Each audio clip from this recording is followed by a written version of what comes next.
All right, ladies and gentlemen, the winner of the Breeders' Cup Dirt Mile was Liam's Map, and we are joined here now by, left to right, Terry Finley of West Point Thoroughbreds, the other co-owners, Vincent and Teresa Viola, as well as the namesake of this horse, Liam Collins. Thanks all, and congratulations. Let's see. Mr. and Mrs. Viola, let's start with you and talk about that very difficult trip. Liam's Map boxed in almost the entire way. Your thoughts while you were watching the race? Teresa? I was not worried about it. He's done that before, and I knew he would be fine. He's once he gets his point, he'll just put it all out there. He wasn't ready to really put it all out there. Vincent, is it safe to say that maybe you weren't quite so confident? I quite frankly, I wasn't as confident. But I did see at the top of the stretch how he was sort of turning his stride was really comfortable. And with Liam, he's really running when his head sort of drops sort of very comfortably but far forward. And once I saw him with that stride, that far forward stride, it reminded me of the first time we saw him breeze on J.J. Krupe's farm. And it was just a whole nother level of performance. So once I saw that, I got a little bit more confident. Yeah. Terry, I mean, with the way this horse looks, it's safe to say that probably every jockey in the race knew exactly where he was. He was a target. Talk about the trip and what you were thinking as you were watching them come around the turn with nowhere to go. Well, I tell you, the thing I was thinking about is I was standing in the box right next to Liam Collins, and I saw a special forces officer jumping up and down. They were supposed to be cool and collected, and I said, "This is a magical game," and I was very proud to stand next to you. Game. Yeah.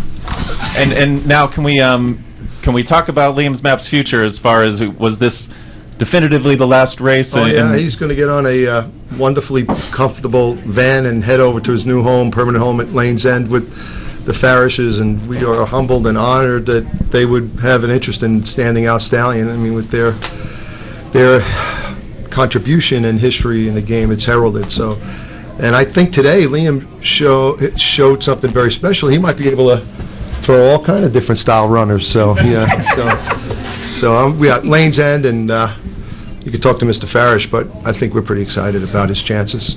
And now that this race is over, there was obviously some debate about which race to go into. Can you talk about that decision and now how it feels after the race has been run? Well, Teresa made that decision, so why were you so certain about the mile, I guess? I just think, he was a big fish in a little pond, or a little fish in a big pond, and I knew he could do the mile, and just felt confident that he would win. I felt it was his natural distance. Yeah. So I thought it was a good choice. And for those that haven't heard, can one of you tell us a little bit about Liam's Map's name and Liam Collins? Well, to my left is a true American hero. Teresa and I were eyewitnesses to the events of 9/11, and following those events, we chose to propose to the United States Army and the Military Academy the creation of a combating terrorism center at West Point, which we pledged to permanently endow.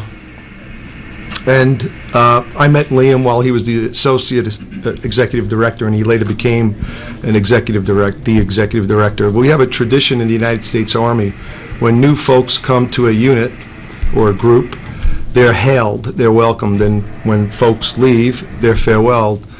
So the ceremony is called a hail and farewell, and Liam served as our executive director. He was moving on to a permanent professorship at the academy. So at that ceremony, we presented Liam a memento, and during his parting words, and I think he'll maybe explain the significance of it, he presented me with a gift. So on that, if the racing world will tolerate it, you might describe what you gave me. Yeah, so he'd been such a great supporter and really great American and given a lot to the academy and to the to the nation. And so I thought, what can I give a guy that's given so much to us? And so what I came up with was a map that I jumped into Afghanistan with. So we jumped into Afghanistan in November of 2001. And so I explained what it was, kind of a silky map that you could take with you, and it has you could use it if you have to escape and evade. It's serial numbered, so if you did get, if it got separated from you, and you would know whose it was and where they had been. And so that's what I gave to Vinny when I was leaving as a a small token of appreciation. And then later he told me he named a horse after me, and at first I felt pretty humbled, and then it scared me half to death. And all I could say is I hope it runs a heck of a lot faster than I ever ran. So I think my fastest mile was 4:09, so at least it's faster than I am. And it sounds like you were pretty excited watching the race.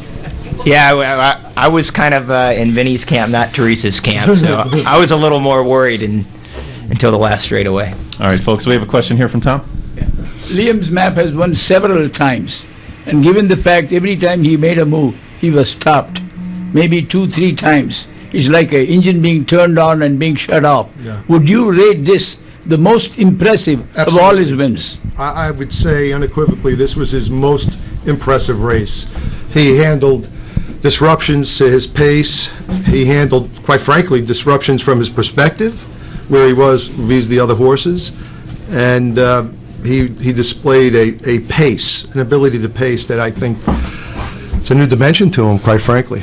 I mean, I think breeders should take note of that. I think this was his best race. And someone told me, even though it's few times tested, he broke the track record for this mile configured at Keeneland, so that's a good thing. And Terry and Teresa and Vinny, I would like all of you just to tell us what it's like to win your first Breeders' Cup race. Terry, let's start with you. Well, I thought it'd be pretty cool, but it's a lot better than I even thought. So, I mean, this is what we talk about. We talk and we think about as if you're in the ownership business about winning, the big ones, right? The Triple Crowns and the Metropolitan Mile and the Woodward and the Whitney and as soon as we get through the summer, we start thinking about standing in the winner's circle for the Breeders' Cup, and I can't believe we did it together. I'm so proud of this team. Thank you. Great team. Teresa, Good your team. thoughts? Well, Terry's been just an unbelievable friend, taught me a lot, had patience with me a lot, and I think we'll do well for our future, too. And Vinny, you've been involved with team sports at a very high level, so can you talk about owning horses? I wished today for every young boy who attends the races with his dad like I did, that they could share and experience these feelings that I am today. I wish for that for every young American son and daughter, quite frankly. Every daughter and son. Amen to that. Any other questions in the room? And from the press boxes? Questions from the press box? Oh, congratulations Thank once you. again, everybody. Liam's Thanks Map, so the much. winner of the Breeders' Cup Dirt Mile. Thank you so much. Thank you, guys. Thanks, Liam. Yep. Thanks, Terry. Thanks, Terry. Awesome. And maybe we'll have you back here tomorrow. Yeah, sure. Well, maybe.